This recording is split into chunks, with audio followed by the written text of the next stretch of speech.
एक बार की बात है, एक शेरनी ने जंगल में एक बच्चे को जन्म दिया और जन्म देते ही वो उसी जगह पर मर गई।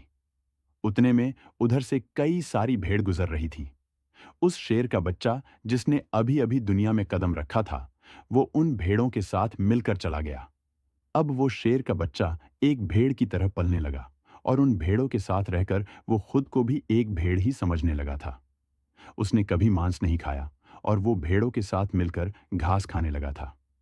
उसे कुछ आइडिया ही नहीं था कि एक शेर कैसे रहता है और कैसे अपनी जिंदगी गुजारता है। और उसे ये तक नहीं पता था कि वो एक शेर है, क्योंकि उसके चारों तरफ भेड़ ही भेड़ थी और भेड़ों के ही साथ वो पलने लगा था। उसने कभी शेर की तरह नहीं दहाड़ा। फिर समय गुजरता गया और वो शेर का बच्चा एक यंग शेर बन गया। वो भेड़ों के झुंड में अलग ही दिख रहा था, लेकिन भेड़ों के साथ रहकर भेड़ों को उसकी आदत हो गई थी। एक दिन एक बूढ़े शेर ने उन भेड़ों के झुंड पर हमला कर दिया। जब उस बूढ़े शेर ने भेड़ों के झुंड में इस यंग शेर को देखा तो वो हैरान हो गया। उसे अपनी आंखों पर विश्वास नहीं हो रहा था। उसने देखा कि एक यंग शेर भेड़ों के साथ घूम रहा है। उसने पहले कभी ऐसा नहीं देखा था। वो ये भूल गया कि वो वहां पर भेड़ों को पकड़ने आया था। उसने सोचा था वो शेर से बात करेगा और पूछेगा कि ये सब क्या हो रहा है। उस बूढ़े शेर ने भेड़ों के झुंड पर फिर से हमला किया। उस शेर को पकड़ने के लिए भेड़ों ने जैसे ही उस बूढ़े शेर को देखा, वो सब अपनी जान बचाकर भागने लगे और उन भेड़ों के साथ वो शेर भी अपनी जान बचाकर भागने लगा। कुछ देर के बाद उस बूढ़े शेर ने उस यंग शेर को पकड़ लिया। बूढ़े शेर ने उस यंग शेर से कहा, अरे बेवकूफ, तू मुझे देखकर भाग क्यों रहा है? यंग शेर ने रोते हुए कहा, प्लीज मुझे छोड़ दो। मैं एक साधारण सा भेड़ हूं, मुझे जाने दो। वो उस बूढ़े शेर को देखकर एक भेड़ की तरह कांप रहा था। बूढ़ा शेर ये सुनकर हैरान हो गया और वो समझ गया कि यहां पर क्या हो रहा था।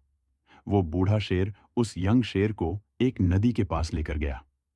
यंग शेर वहां से भागने की कोशिश कर रहा था, लेकिन बूढ़े शेर ने उसे नदी की तरफ धकेलते हुए कहा कि अपने आप को इस पानी में देखो। नदी का पानी पूरी तरह से शांत था। बूढ़े शेर ने यंग शेर से कहा कि अपने फेस को इस नदी में देखो और मेरे फेस को देखो, अपनी बॉडी को इस नदी में देखो और मेरी बॉडी को देखो। उस यंग शेर ने डरते हुए अपना फेस नदी में देखा और जैसे ही उसने अपना फेस नदी में देखा तो वो हैरान हो गया। उसने देखा कि वो एक भेड़ की तरह नहीं बल्कि एक शेर की तरह दिखता है। वो रियलिटी को समझ गया कि वो एक भेड़ नहीं बल्कि एक शेर है। और एक सेकंड के अंदर ही उसने एक शेर की तरह दहाड़ा।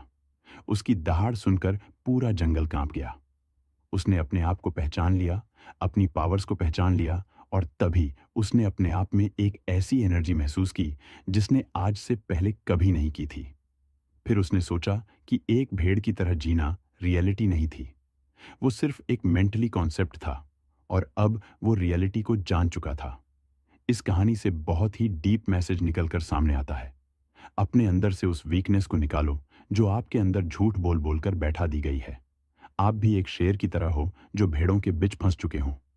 आपके आसपास जितने भी लोग हैं, वो आपको ये फील कराते हैं कि आप अपनी लाइफ में कुछ नहीं कर सकते हो, क्योंकि कहीं ना कहीं आप भी उनके साथ रह रहकर उनकी ही तरह बनने की कोशिश करते हैं।